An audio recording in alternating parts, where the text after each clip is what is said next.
I can write an essay.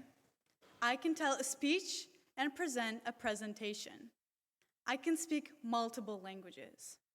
I can play the piano and I can play the trumpet. I can play volleyball, or at least I'd like to think so. I can do all of these things not because I was born with it. I struggled to write my first essay, and I couldn't do a push-up for the life of me for years. My name is Julia, and I strive to be the best version of myself. Not only is that easier said than done, but it begs the question, what is the best version of you? Is it your job? Is it your physique? Is it the version of you that is capable of doing anything? Spoiler alert, it's not. Let me tell you a small story of mine. Last summer, I moved back home. After boarding at Appleby for a year, I had to merge back into my home lifestyle. What this meant for me was Ashtanga yoga every morning at 4:30 in the morning. Now, we lived 30 minutes away from that studio, so really it meant leaving at 4 in the morning. I don't know about you, but the line between morning and night is 3:59. To be getting up before 4 in the morning meant waking up at night.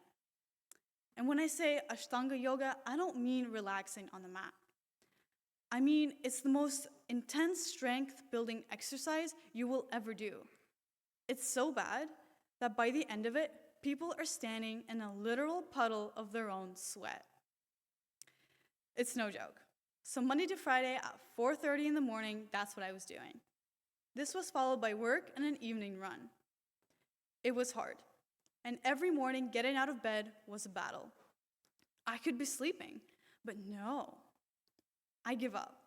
Should I give up? Is there really any purpose to doing this?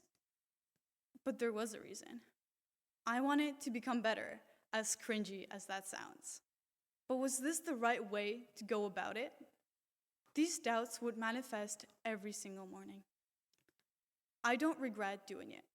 I only regret stopping because it helped me achieve impossible physical goals I never thought I could. For instance, I had been training to trying to get a full push-up for an entire year with no success, and yet after 4 simple weeks of this ruthless training, I had achieved it. I remember doing my first push-up and not believing that I had done it, so I did it again and recorded it just to make sure I had done it. Or after 2 weeks of this training, I was able to do a pistol squat, which, might I add, even those who train every day do not do it. It is truly incredible what you can achieve with a healthy schedule and a disciplined mind.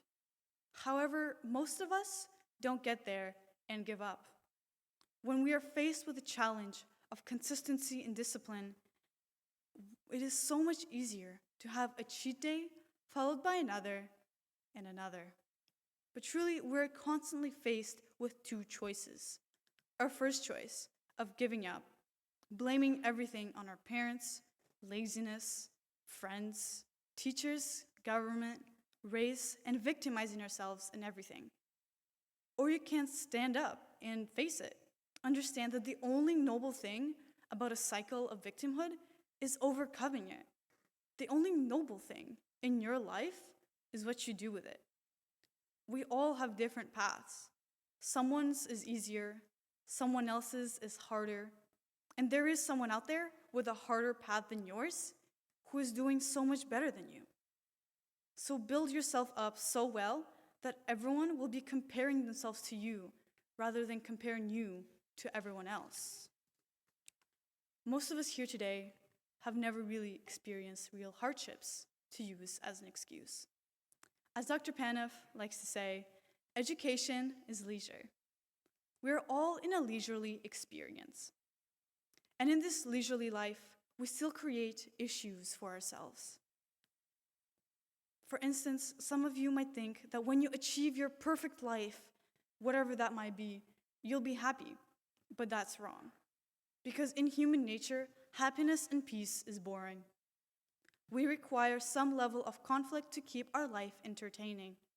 It was beautifully explained in The Matrix, where Neo talks to Agent Smith, the bad guy, and Agent Smith tells him about their very first simulation for humankind, how the very first simulation was designed to meet the needs and wants of every human to be happy, and that didn't work. It didn't end up working because all the humans would end up killing and destroying each other until no one was left. If you don't like my fictional example, here's another one. A researcher from the 1960s, John Calhoun, decided to have an experiment to see what would happen if humans were to live in a perfect utopia with infinite amount of food and water. In this experiment, he put male and female mouse in a large enclosure with an infinite amount of food and water. In this experiment, at first, the mice started to reproduce and reproduce and reproduce. For a while, all behavior was corresponding to normal behavior of mice. However, at some point, they stopped. The mice stopped reproducing, started to overly aggressively to each other, and started to separate each other into groups. And those who didn't fit any group would be killed and put in the center. For the record, that is not normal mice behavior. Not long after, the mice started to attack and eat each other, even though they still had access to the food and water. The experiment ended when all the mice killed each other in this brutal way. After this fairly ugly result, John Calhoun repeated the experiment over 5 times, looking for a different result, with no luck.